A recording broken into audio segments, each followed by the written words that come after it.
बिस्मिल्लाहिर्रहमानिर्रहीम। अस्सलाम वालेकुम। गुर्बत की वजह से अम्मा ने मुझे दुबई भेज दिया और वहां मैंने अपने से 25 साल बड़ी अरबी औरत से शादी कर ली, जो बहुत ज्यादा अमीर थी और वह मुझे कोई काम न करने देती और रात को दूध पिलाकर सो जाती और हर महीने के बाद मेरे घर वालों को लाखों रुपए भेजा करती थी। मुझे अपनी बीवी पर बड़ी हैरत होती कि क्या यह मुझ पर इतनी मेहरबान क्यों है और कैसे एक रात मैं दूध पीना भूल गया तो उस रात मुझे नींद भी ना आई। थोड़ी देर बाद मेरी बीवी को लगा कि मैं सो गया हूं तो मेरी रूह लरस गई। जब उसने मेरे साथ आज भी मेरी बीवी ने मुझे 1 लाख रुपये दिए और कहा कि मैं यह पाकिस्तान भेज दूं, और घर वालों के पास उसकी सखावत पर मैं हमेशा ही हैरान रह जाता कि वह मुझे बिना किसी काम के लाखों रुपए दे देती है और कहती है कि अपने घर भेज दो। मैं अपनी बीवी से बहुत ज्यादा खुश था कि क्योंकि बिना किसी काम के और बिना किसी मेहनत ही के मैं लाखों में खेल रहा था। मैं नहीं जानता था कि जिस दिन मुझे पता चलेगा कि उस मेहरबानी के पीछे वजह क्या है, मेरे कदमों तले से जमीन निकल जाएगी। मैंने लाख रुपए लिए और फौरन ही बैंक की तरफ रवाना हो गया। मेरे घरवाले भी बहुत ही ज्यादा खुश थे क्योंकि उन्हें हर महीने एक बड़ी रकम मिल जाती थी। मैं जब भी पाकिस्तान वापस जाने की बात करता तो मेरी मां सौ के मेरी सगी मां नहीं थी, मुझसे साफ मना कर देती और कहती कि पाकिस्तान आकर क्या करोगे, वहां रहकर कमाओ। मेरी बीवी भी नहीं चाहती थी कि मैं अब वापस जाऊं, इसलिए मैं यहां आराम और सुकून से रह रहा था।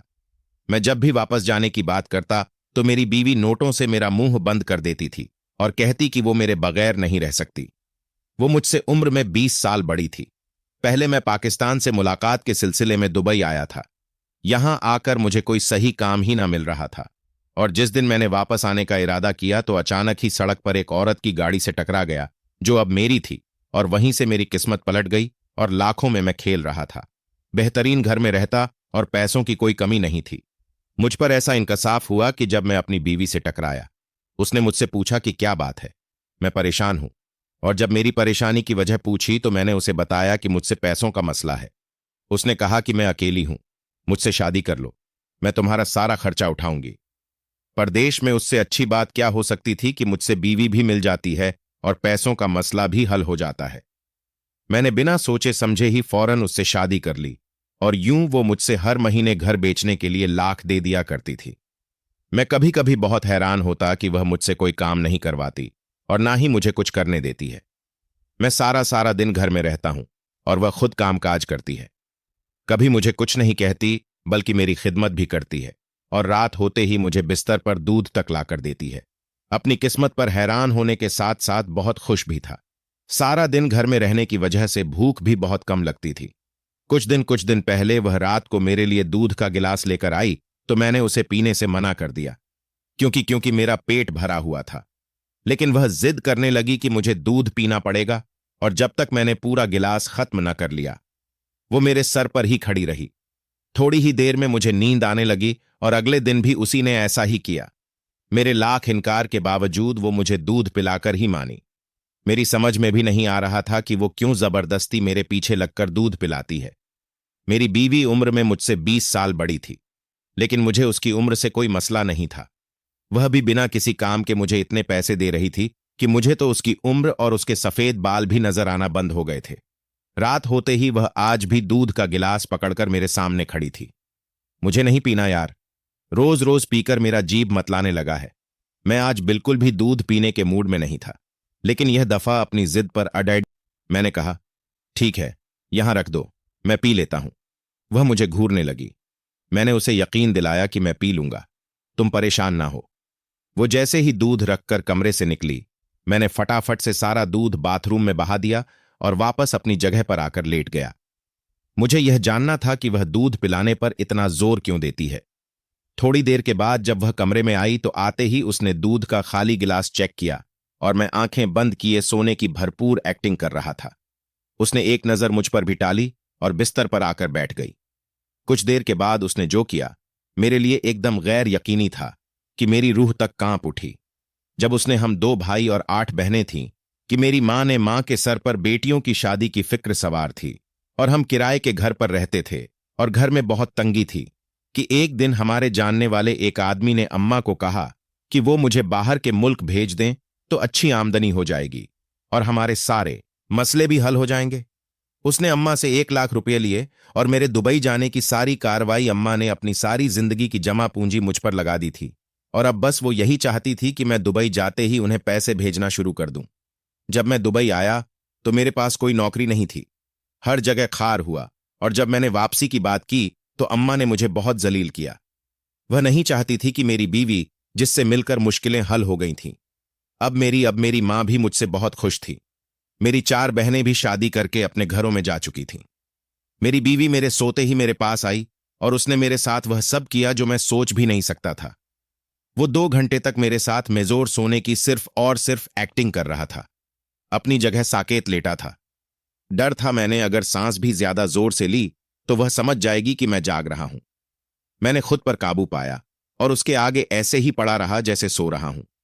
उसने ऐसे मेरे करीब आकर मेरी नींद का अंदाजा किया कि मैं कितनी गहरी नींद में हूं। यानी जरा सी भी हरकत नहीं की और उसे बिल्कुल भी पता नहीं चला कि मैंने दूध पीने की सिर्फ और सिर्फ एक्टिंग की है। उसको फेंक दिया है और मैं जाग रहा हूं। उसके बाद उसने मेरी बीवी दुबई में अकेली रहती थी। वो भारत से दुबई काम के सिलसिले में आई थी। उसका पूरा घराना भारत में था। वो काफी साल से यही काम करती और अपना घर चलाती रही। उसकी तनख्वाह इतनी ज्यादा नहीं थी कि वह अपनी पूरी फैमिली के खर्चे के साथ साथ उनकी ख्वाहिशात भी पूरी कर सके। हर रोज उसके घर वाले उसे फोन करते और ज्यादा पैसे भेजने के लिए मजबूर करते।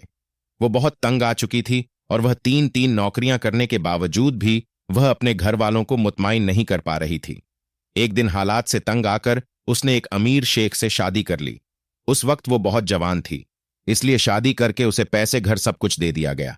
शेख के मरने के बाद उसने मुझसे शादी की थी, लेकिन मुझे यह नहीं पता था क्योंकि मर्द शादी नहीं है, बल्कि वो तो शादी के बाद वह हमारे बच्चों के लिए मुझे एक अस्पताल ले गई और डॉक्टर अरबी में कुछ कहा उसके और डॉक्टर ने मुझे कुछ टेस्ट करवाने के लिए कहा। मेरी टेस्ट की रिपोर्ट आ गई थी। डॉक्टर ने अरबी में कहा कि मेरी बीवी को कुछ समझाते हुए कि मेरे लिए कुछ दवाएं दे दें। मेरी बीवी ने मुझे बताया कि मेरे साथ कुछ मसला है और मुझे कुछ वक्त तक यह दवाएं खानी होंगी। अब मुझे रोज दवाएं खिलाती। मैं भी चाहता था कि हमारे बच्चे हो जाए ताकि वह हमेशा मुझे अपने पास ऐसे ही रखें। मुझे इस अय्याशी वाली जिंदगी की लत लग चुकी थी। बस मुझे उसके दूध पिलाने के तरीके पर शक था। इसलिए इस रात मैंने दूध पीने की सिर्फ और सिर्फ एक्टिंग की। उसे बाथरूम में फेंक दिया। उस वक्त तक मैं यह नहीं जानता था कि उसका मकसद क्या है, लेकिन दूध ना पीने की वजह से मुझे नींद भी ना आई थी। इसलिए मैं इसके टास्क को जान सका था कि क्यों उसने मुझसे शादी की और क्यों वह मेरे घर का खर्चा उठा रही थी। अगली सुबह उठने के बाद मैं बिल्कुल जाहिर नहीं किया कि मैं रात जाग रहा था। मुझे सब पता चल गया था कि मैं बस यहां से भागना चाहता था। मैंने अपनी बीवी के साथ नाश्ता किया और रोजे की दर रोज की तरह अपने काम पर वो चली गई। वो एक कारोबार चलाती थी। मैं रोज उसके जाने के बाद कमरे में आकर टीवी चला लिया करता था, लेकिन आज मैं कमरे में नहीं आया था। मुझे किसी भी सूरत इस बंगले से जाना था। मैं अपनी बीवी के जाने के बाद खुद भी अपना पासपोर्ट और पैसे जेब में डालकर दरवाजे की तरफ बढ़ गया, लेकिन मुझे हैरत का शदीद झटका लगा जब घर के गार्ड ने मुझे बाहर जाने से रोक दिया। कहा कि मैडम की इजाजत नहीं है कि आप कहीं बाहर जाएं। मैंने गार्ड से कहा कि मैं सिर्फ करीब के एक स्टोर तक जा रहा हूं, लेकिन वो नहीं माना और मैं बोझल कदमों से वापस अपने कमरे में आ गया। मेरे भागने का कोई रास्ता मुझसे नजर नहीं आ रहा था, लेकिन कल रात के बाद मेरा यहां रुकना मुझे बिल्कुल भी मुमकिन नहीं लग रहा था। मेरी बीवी तो मेरे साथ उसके आगे सोचकर भी मेरे रोंगटे खड़े हो गए थे और मेरे पास तो फोन भी नहीं था कि मैं घर भी अपनी बीवी के सामने उसके फोन से फोन करता रहा। परेशानी के आलम में शाम हो गई, लेकिन मुझे ऐसा कुछ समझ में नहीं आया जिसके जरिए मैं यहां से भाग भाग सकूं। सामोगी दियार ने शायद उसे मेरे बाहर जाने से मुतालिक बता दिया। वो आते ही मुझसे पूछने लगी कि मैं कहां जा रहा था। मैंने उसे बताया कि मुझे घर से निकलना था, मेरा दिल नहीं लग रहा था। उसने मुझे सख्ती से बाहर जाने के लिए मना कर दिया। मेरे पूछने पर उसने कहा कि कुछ कानूनी मसाइल हैं और उस दुश्मनियां बहुत ही ज्यादा हैं, इसलिए वो नहीं चाहती कि मुझे नुकसान हो। मैं सच जानने के बावजूद भी उसके आगे कुछ नहीं कह सका। उसके टुकड़ों पर पलता था, लेकिन मैं क्या, मेरा पूरा घर ही उसकी वजह से चल रहा था। बस मुझे अब यहां नहीं रहना था। मैंने दिल ही दिल में बस यहां से निकलने के लिए दुआ की रात। फिर वह दूध का गिलास लेकर आई। अब तो मैं जानता था कि दूध पिलाने के बाद मेरे साथ क्या करने वाली है, तो फिर मैं दूध कैसे पी लेता। मैं आज भी दूध उससे लेकर रख लिया। अब मुझे इंतजार था कि वह कब कमरे से निकले और मैं वह दूध फेंक दूं। वह जैसे ही कमरे से निकलकर गई, दूध बाथरूम में फेंक दिया और गिलास पकड़कर बेडरूम पर ऐसे ही बैठ गया जैसे दूध पी रहा हूं। मेरी बीवी जब वापस आई तो मेरे हाथ में गिलास देकर मुतमईन हो गई। मैंने फिर से सोने की एक्टिंग की और कुछ ही देर के बाद वह फिर मेरे करीब आई। मेरे फिर करीब आई थी कि कल रात की तरह आज भी उसने गार्ड की मदद से मुझे गाली में लिटाया था कि मैं आज भी जाग रहा था, लेकिन कुछ नहीं कर सकता था। वो गाड़ी में मेरे मेरे बराबर बैठी थी। कुछ देर बाद गाड़ी सड़कों पर दौड़ती रही और फिर एक जगह पर रुक गई। मेरी आंखें बंद थीं कि लेकिन मैं जानता था मुझे आज भी वही लाया गया है जहां कल लाया गया था। मेरी जान निकल रही थी। दो आदमी मुझे चादर ओढ़ाकर अंदर ले गए। आज भी मेरे साथ वही सब होने वाला था। मेरा दिल चाहा कि मैं चीख कर अपनी बेबसी पर रोऊं। अब तो मेरे रोने पर भी कोई इख्तियार नहीं था। मेरा जरा सा हिलना भी मेरे लिए एक बड़ी मुश्किल खड़ी कर सकता था। मेरी बीवी मुझ पर लाखों रुपए खर्च कर चुकी थी। अब वो किसी भी सूरत मुझे इतनी आसानी से नहीं छोड़ सकती थी। मैं आंखों को सख्ती से बंद किए अपने साथ होने वाली ज्यादती पर एक मातम कर रहा था। मेरी मां ने अपने बाकी बच्चों की अच्छी जिंदगी के लिए मेरी जिंदगी कुर्बान कर दी थी। मैंने जब भी अपनी मां से कहा कि मुझे यहां काम नहीं मिल रहा, मैं वापस आ जाता हूं, तो वह हमेशा मुझे कोसती और कहती कि कुछ भी कर लो, लेकिन वहीं रहकर पैसे कमाओ। और शादी के बाद मैंने अपनी मां को हर महीने लाख भेजा। उसने तब भी मुझसे नहीं पूछा कि इतना पैसा कहां से आता है। आज अपने घर वालों की जरूरी रियात को पूरा करने के लिए मैं इस गैर मुल्क में इसी तरह से पड़ा हुआ था कि मेरे साथ मेरी बीवी वो कुछ कर रही थी जो कोई अपने दुश्मन के साथ करने से पहले भी सोचता है। रात के 2 घंटे मेरी जिंदगी की सबसे मुश्किल वक्त था। 2 से ढाई घंटे के बाद मुझे वापस गाड़ी में डाल दिया गया और हम फिर एक दफा घर आ गए थे। आज भी पैसे भेजने का दिन था और उसी दिन में महीने में एक दफा अपनी मां को फोन कर सकता था। आज जब मैंने उसे फोन किया तो मेरी बीवी मेरे साथ नहीं थी। उस वक्त मुझे फोन देकर कमरे से निकल जाया करती थी। मेरा दिल चाहा कि मैं आज अपनी मां के आगे फूट फूट कर रोऊं और उन्हें अपनी जिंदगी की हकीकत से आगाह कर दूं। लेकिन फोन उठाते ही मेरी मां ने पहले पैसों का पूछा और फिर मजीद पैसे बेचने का तकाजा करने लगी। मेरी 5वीं बहन की शादी सर पर थी और वह बहुत धूमधाम से शादी करना चाह रही थी। मेरी मां के अपने इतने मसाइल थे कि मैं कुछ कह ही नहीं सका और वह बस सरसरी सा मेरा पोंछ कर फोन रख चुकी थी। मैं सिर्फ अपने साथ होने वाले जुल्म को सोचने लगा। आज जब दूध का गिलास मेरे सामने आया तो मैंने अपनी बीवी को अपने पास बिठाया और कहा कि मुझसे एक वादा करोगी। अगर मुझसे कुछ भी हो जाए तो तुम मेरे घर वालों को मेरी मां बहनें हर महीने पैसे का इंतजार करती हैं, तो मेरी तरफ से यह जिम्मेदारी उठा लेना। मेरी बात सुनकर वो कुछ हैरान थी, लेकिन मैंने उसे बताया नहीं कि यह सब क्यों कर रहा हूं। उसने मुझसे वादा कर लिया कि वह पूरी जिंदगी मेरे घर पैसे भेजने के लिए पाबंद रहेगी। वो मुझसे जानना चाहती थी कि मैं ऐसा क्यों पूछ रहा हूं, लेकिन मैंने उसे नहीं बताया कि मैं उसकी असलियत को जान चुका हूं। मैंने दूध का गिलास आज उसके सामने पूरा खाली कर दिया था। मैं खुद भी सो जाना चाहता था। अब मैं और असलियत बर्दाश्त नहीं कर सकता था। मुझे लग रहा था कि मैं अब जिंदा नहीं रह सकूंगा।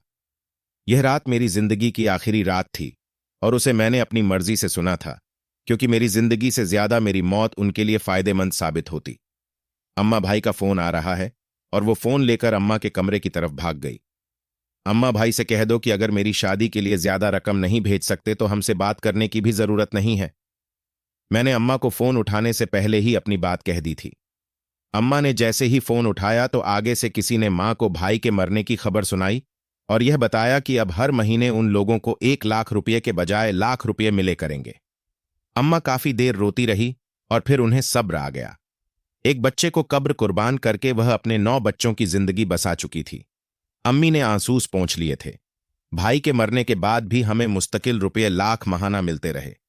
इस रात जब मेरी बीवी मेरे पास आई तो उसने मुझे अपने गार्ड के साथ उठाकर गाड़ी में डाला और कुछ देर के बाद हम एक इमारत में थे जो शायद एक अस्पताल था।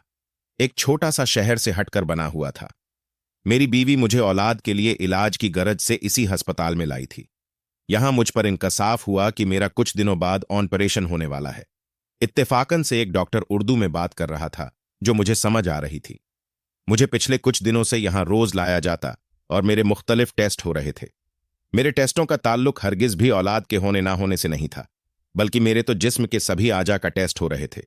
कुछ टेस्टों की रिपोर्ट ठीक नहीं आई थी, इसलिए मुझे खास किस्म की दवाइयां दी जा रही थीं। मेरे जिस्म में खून की भी कमी थी। मुझे हर रात खून भी लगाया जाता और अगले दिन फिर सारे टेस्ट दोबारा करवाए जाते।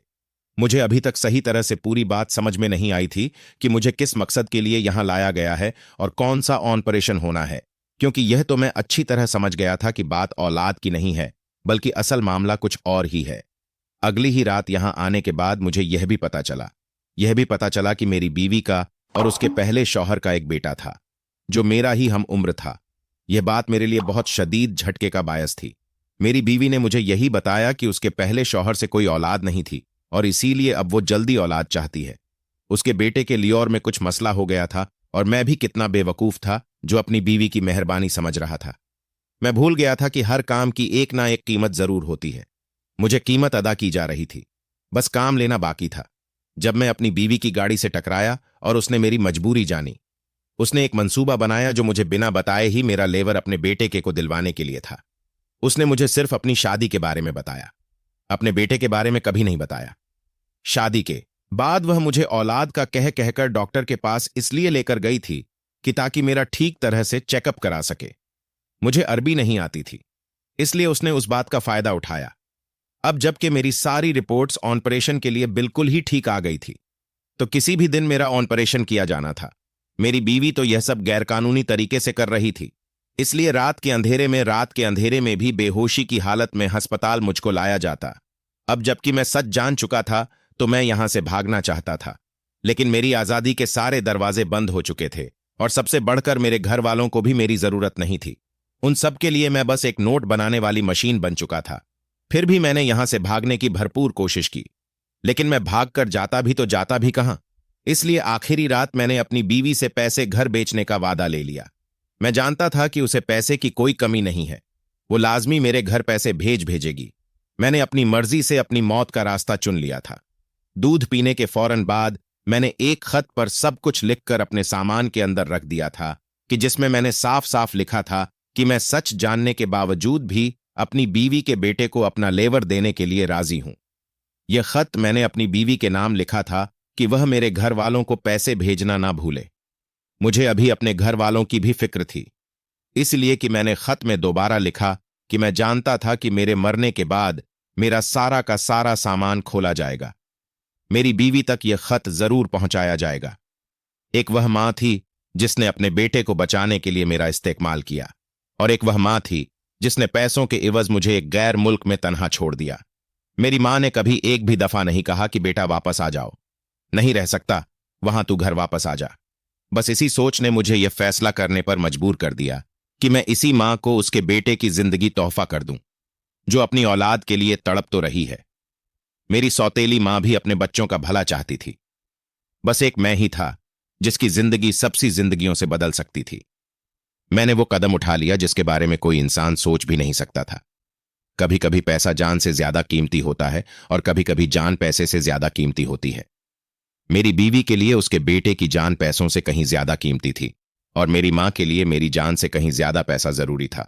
सबकी अपनी मजबूरियां होती हैं, और फिर ऑपरेशन के बाद एक जिंदगी खत्म हुई थी और दूसरी जिंदगी आबाद हुई थी। एक बुजुर्ग कहने लगे कि नेक औरत और बेतहाशा दौलत सिर्फ 3 चीजों से मिलती है। नंबर 1 मेहनत करने से, नंबर 2 अल्लाह पाक की इबादत करने से, और नंबर 3 नजर झुकाकर चलने से। जब अपने दोस्तों का इंतखाब करने लगो तो 1000 बार सोचो, क्योंकि दर हकीकत तुम अपने जनाजे की पहली सफ का इंतखाब कर रहे हो। सिर्फ दिखावा करने के लिए अच्छा बनना इंसान के बुरे होने से कहीं ज्यादा बुरा होता है। अगर किसी आदमी को खुद में कोई ऐब खामी नजर ना आए तो समझ लो कि उसकी झालत इंतहा से भी आगे निकल गई है। अगर आप चाहते हैं कि आपका नाम तादीर कायम रहे तो अपने बच्चों को अच्छा इखलाक और अच्छा किरदार सिखाओ। हमेशा गुफ्तगू वैसी करो कि सामने वाले का दिल जीत लो, और इस तरह मुस्कुराओ कि दुश्मन का कलेजा चीर दो। जब आप किसी जगह किसी रास्ते से कांटे हटा रहे होते हैं तो किसी तुम्हारे रास्ते से खारदार झाड़ियों को रब्बे के हुक्म से हटा दिया जाता है। और अपने दुख दर्द तकलीफें भूलकर दूसरों के दुख दर्द और खामोशी से सुनना भी एक कमाल का फन है। जिस लहजे में गुफ्तगू करते हो उसी लहजे में सुनने की भी हिम्मत होनी चाहिए। ताकत की सिर्फ तब तक जरूरत होती है जब कुछ बुरा काम करना हो, वरना इस दुनिया में सब कुछ हासिल करने के लिए तुम्हारा हुस्न इखलाक और हुस्न अमल ही काफी है। जब तक तुम्हारी वजह से किसी का दिल बेसुकून रहेगा तुम्हें कभी सुकून नहीं मिलता। सारी उम्र एक सबक याद रखो, इबादत और ताल्लुकात में हमेशा हमेशा नियत साफ रखो। किसी का हाल मालूम कर लेने से कोई ठीक तो नहीं हो जाता, सिर्फ उसे एक तसल्ली ही हो जाती है कि इस हजूम में कोई चाहने वाला मौजूद है। इंसान के बचपन पर खेल खत्म होते हैं तो नसीब का खेल शुरू हो जाता है। जब तुम्हारी तकलीफें हद से ज्यादा बढ़ जाए तो जान लो कि खुदा ताला तुम्हें कोई बुलंद मर्तबा देने वाला है। अल्लाह पाक के बंदों के यह उसूल होते हैं कि रात को खालिक की इबादत करना और दिन को मखलूक की खिदमत करना। जो लोग कसरत से तौबा करते हैं उनके साथ मेल जोल रखो, क्योंकि वह बहुत ज्यादा नरम दिल होते हैं। एक सच्ची बात नसीहत है जिस पर हम गौर नहीं करते, और एक बदतरीन धोखा के खुशामद है जिसे हम पूरी तवज्जो से सुनते हैं और खुश होते हैं। कभी अल्लाह से मत कहो कि मेरी मुश्किल बड़ी है, बल्कि मुश्किल से कहो कि मेरा खुदा बड़ा है। किसी पर अंधा एतबार भी करना है तो सोच समझ कर करो, बस एक हद तक करें कि बाद में आप पर इल्जाम ना लगे। अंधा होने का दुनिया के आधे लोगों ने जिंदगी जीने की आस और अपनी आंखों के कीमती ख्वाब सिर्फ और सिर्फ इस वजह से छोड़ दिए कि लोग क्या कहेंगे। इस मुआशरे के सन घटिया लोगों की वजह से मर्द की मोहब्बत और औरत की वफा भी बदनाम है। बुरे लोग ही अच्छे होते हैं, कम से कम वह दिखावा तो नहीं करते अच्छा दिखने का। जब आप किसी दूसरे के रास्ते में रोशनी करते हैं तो खुदा की जात तुम्हारे रास्ते में भी रोशनी कर देती है। अक्सर लोग ऐसे हैं जो दूर से देखने में बहुत हशासश बशासश मुतमाइन नजर आते हैं। ऐसा लगता भी नहीं कि उनके करीब कोई गम आए होंगे। अगर करीब से आकर देखो तो पता चलता है कि सच्चाई यह नहीं, बल्कि दुनिया वाकई आजमाइशगाह है। बीवी को अपनी कमाई ना बताओ, क्योंकि घर को चलाना मर्द की जिम्मेदारी है। उसे पता होता है कैसे चलाना है। औरत को उसका खर्च जरूर दें और उसकी जरूरत का खास ख्याल रखें। औरत के सामने किसी भी रोज मत ख्वाब रोजनामा मत ख्वा, कितने ही दुख और तकलीफें क्यों ना आए, लेकिन अपनी बीवी के सामने भी आंसू ना बहाना। वो सारी जिंदगी यही ख्याल करेगी कि यह मर्द कमजोर है। इस मुआशरे की हर औरत की ख्वाहिश होती है कि 25 साल वाला लड़का उसे वो सारी सहूलतें दे जो उसके बाप को देते देते 50 साल लग गए। अक्सर औकात दुआएं रब के फैसले नहीं बदलती, मगर तुम्हारा दिल बदल लेती हैं और अल्लाह पाक के फैसले के मुताबिक कर देती हैं। बंदों का खालिक कहते हैं कि निकाह करो, तुम्हारे रिज्क में इजाफा होगा, लेकिन बंदे कहते हैं पहले रिज्क तो जमा करो फिर निकाह करो। अल्लाह पाक से दुआ है कि अल्लाह पाक बेहतर अमल करने की तौफीक अता फरमाए और हमें इस्लाम के रास्ते पर चलने की तौफीक दे। आमीन सुम्मा आमीन या रबुल आलमीन।